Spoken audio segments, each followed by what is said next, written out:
अस्सलाम वालेकुम, कैसे हैं आप सब? उम्मीद है आप सब खैरियत से होंगे। आप सबका वेलकम है गाइडेंस विद नाज़ में। तो जनाब आज बात करेंगे हम कि ट्विन फ्लेम कनेक्शन में टाइमिंग डिले क्यों होती है?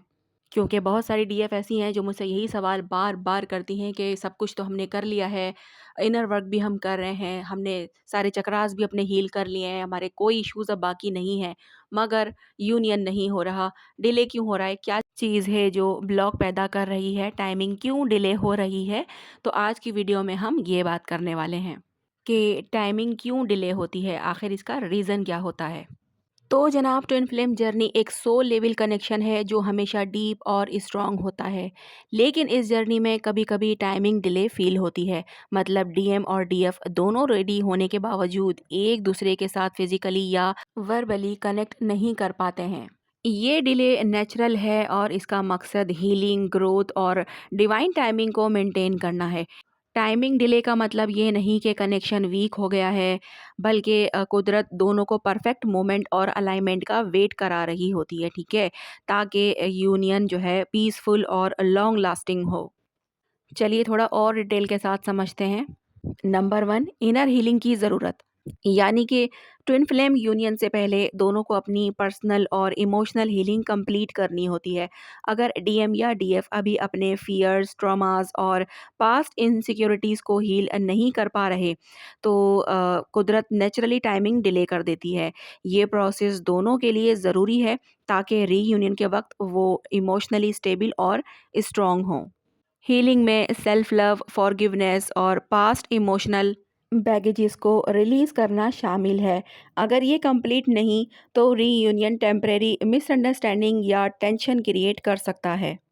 नंबर 2, कार्मिक लेसन्स और चैलेंजेस। हर ट्विन फ्लेम्स को अपनी कार्मिक रिलेशनशिप और लाइफ लेसन्स कंप्लीट करने होते हैं। कभी कार्मिक पार्टनर्स या रिस्पॉन्सिबिलिटीज़ डीएम और डीएफ के कनेक्शन में डिले क्रिएट करते हैं। ये टाइमिंग डिले दोनों को ग्रोथ और क्लैरिटी का चांस देता है। कार्मिक लेसन्स में पेशेंस और इमोशनल बाउंड्रीज और लाइफ रिस्पॉन्सिबिलिटीज़ को समझना शामिल है। ये इंश्योर करता है कि जब रीयूनियन हो, दोनों डिस्ट्रैक्शंस फ्री और फुली प्रेजेंट हों। नंबर 3, डिवाइन टाइमिंग और स्पिरिचुअल अलाइनमेंट। यानी कि ट्विन फ्लेम का रीयूनियन हमेशा डिवाइन टाइमिंग पर होता है। यूनिवर्स दोनों को परफेक्ट मोमेंट और कंडीशंस का वेट कराता है। अगर अभी दोनों की एनर्जी और सोल अलाइनमेंट रेडी नहीं, तो रीयूनियन नेचुरली डिले होता है। डिवाइन टाइमिंग में यूनिवर्स का प्लान इन्वॉल्व होता है, जो दोनों के हाईएस्ट गुड और ग्रोथ के लिए होता है। अगर एक पर्सन रेडी है और दूसरा नहीं, तो टाइमिंग डिले मेंटेन करना ज़रूरी है। Number 4, emotional readiness. यानी कि डीएम और डीएफ दोनों को इमोशनली मैच्योर और रेडी होना ज़रूरी है। अगर कोई अपने इमोशंस कंट्रोल नहीं कर रहा या ओल्ड पैटर्न्स रिपीट कर रहा है, तो रीयूनियन डिले होता है। इमोशनल रेडीनेस में सेल्फ अवेयरनेस, इमोशनल रेगुलेशन और एम्पैथी शामिल है। अगर दोनों ये क्वालिटीज़ डेवलप कर लेते हैं, तो रीयूनियन नेचुरली स्मूथ और पीसफुल होता है। Number 5, fear and resistance. कभी डीएम या डीएफ कॉन्शियसली या सबकॉन्शियसली अपने फियर और रेजिस्टेंस की वजह से डिस्टेंस मेंटेन करते हैं। ये भी टाइमिंग डिले का रीज़न होता है। फियर का रीज़न पास्ट रिजेक्शन, कार्मिक एक्सपीरियंसेस या सोसाइटल प्रेशर हो सकता है। ये स्टेज टेम्परेरी है और एनर्जी कनेक्शन एक्टिव रहता है इससे। जब फियर रिलीज़ हो जाते हैं, रीयूनियन नेचुरली हो जाता है, ठीक है? नंबर 6, फिजिकल और लाइफ सरकमटेंसेस। यानी कि लाइफ के प्रैक्टिकल चैलेंजेस जैसे distance, work, family, health issues reunion को डिले करते हैं। ये टेम्पररी बैरियर्स यूनिवर्स की तरफ से होते हैं ताकि दोनों स्पिरिचुअली और इमोशनली रेडी हों। लाइफ सर्कमटेंसेस में टाइमिंग डिले का मेजर रोल होता है, क्योंकि यूनिवर्स चाहता है कि रीयूनियन स्ट्रेस फ्री और बैलेंस्ड हो। फॉर एग्जांपल, अगर डीएफ अपनी एजुकेशन कंप्लीट कर रही है और डीएम बिजी कैरियर में है, तो टाइमिंग डिले नेचुरल है, ठीक है? Number 7, synchronise of energies. DM और डीएफ की एनर्जी फ्रीक्वेंसीज का परफेक्टली मैच होना ज़रूरी है। अगर दोनों की एनर्जी अभी अलाइन नहीं या हीलिंग इनकम्प्लीट है, तो टाइमिंग नेचुरली डिले हो जाती है। एनर्जी सिंक्रोनाइजेशन में पेशेंस, मेडिटेशन और सेल्फ वर्क शामिल हैं। जब दोनों की वाइब्रेशंस मैच कर लेती हैं तो रीयूनियन और एफर्टलेस हो जाता है।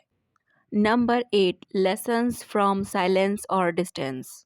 साइलेंस और डिस्टेंस दोनों को अपने इनर सेल्फ और सोल पर्पस को समझने का चांस देते हैं। ये डिलेज दोनों को स्पिरिचुअली और इमोशनली मैच्योर करते हैं, जिससे यूनियन के बाद बॉन्ड और ज़्यादा सोलफुल और स्ट्रॉन्ग होता है। इस स्टेज में दोनों अपनी इंडिपेंडेंस, सेल्फ कॉन्फिडेंस और पेशेंस डेवलप करते हैं। ये लेसन्स फ्यूचर में मिसअंडरस्टैंडिंग और इमोशनल चैलेंजेस को मिनिमाइज कर देते हैं। नंबर 9, पेशेंस और ट्रस्ट का रोल। पेशेंस और ट्रस्ट टाइमिंग डिले में बहुत ज़रूरी होते हैं। ये यूनिवर्स का टेस्ट होते हैं कि दोनों का ट्रस्ट स्ट्रांग है या नहीं। अगर ओवर थिंकिंग या एनजाइटी हो तो डिले और ज़्यादा हो सकता है। पेशेंस और ट्रस्ट डेवलप करने के लिए मेडिटेशन, एफर्मेशंस और डेली सेल्फ रिफ्लेक्शन हेल्प करते हैं।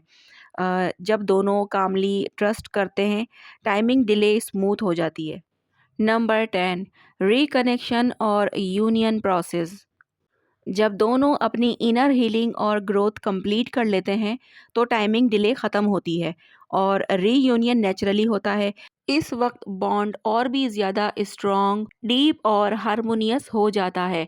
रिकनेक्शन में वर्बल और फिजिकल कम्युनिकेशन के साथ साथ एनर्जी और इमोशनल कनेक्शन भी डीप और अलाइन होती है। ये स्टेज फुली जॉय, ट्रस्ट और पीस से भरी होती है। यानी कि इस फ़ेज़ में आप ये कह सकते हो कि आपका बबल फ़ेज़ वापस आ गया है। तो बात आई समझ में? ट्विन फ्लेम टाइमिंग डिले एक नॉर्मल और नेचुरल पार्ट है जर्नी का। ये इनर हीलिंग, कार्मिक lessons, divine timing, emotional readiness, energy alignment और लाइफ सर्कमटेंसेस की वजह से होती है। पेशेंस, ट्रस्ट और सेल्फ ग्रोथ इस डिले का सबसे इम्पॉर्टेंट पार्ट है। जब दोनों फुली रेडी होते हैं, रीयूनियन नेचुरली होता है और बॉन्ड स्ट्रॉन्गर, डीपर और पीसफुल बन जाता है। तो जनाब बात आई समझ में? ये सारी चीज़ें होती हैं जिसकी वजह से टाइमिंग डिले होती है, क्योंकि कभी एक पर्सन रेडी होता है, दूसरा नहीं होता और हमें तो नहीं पता कि अगले बंदे का क्या ब्लॉक है, अगला बंदा कहाँ पे फँसा हुआ है, किस ब्लॉकेज पे उसने काम करना है जो कि किया ही नहीं है। तो इस वजह से जो है वो डिलेज़ होते रहते हैं, या फिर यूनिवर्स का ये भी प्लान होता है कि सारे ब्लॉकेज बिल्कुल से रिमूव हो जाएँ ताकि जब रीयूनियन हो तो दोबारा से सेपरेशन ना हो। तो आपने मुझे कमेंट बॉक्स में ये बात ज़रूर बतानी है कि आपको भी ऐसा लगता है कि आपका यूनियन डिले हो रहा है, या फिर जो है वो वक़्त बहुत स्लो-स्लो गुज़र रहा है और आप बहुत मेहनत कर रहे हो लेकिन आपको रिज़ल्ट नहीं मिल रहा, या फिर आपका जो डीएम है उस पर कोई काम नहीं हो रहा, या फिर उसकी तरफ से कोई हलचल नहीं है, आप बिल्कुल रेडी हो। तो जो भी सिचुएशन हो आपकी कमेंट बॉक्स में आपने मुझे ज़रूर बतानी है। आज की वीडियो यहीं तक है, मिलते हैं हम लोग नेक्स्ट वीडियो में। अपना बहुत ज़्यादा ख़्याल रखिएगा और मुझे दुआओं में याद रखिएगा। अल्लाह हाफ़िज़।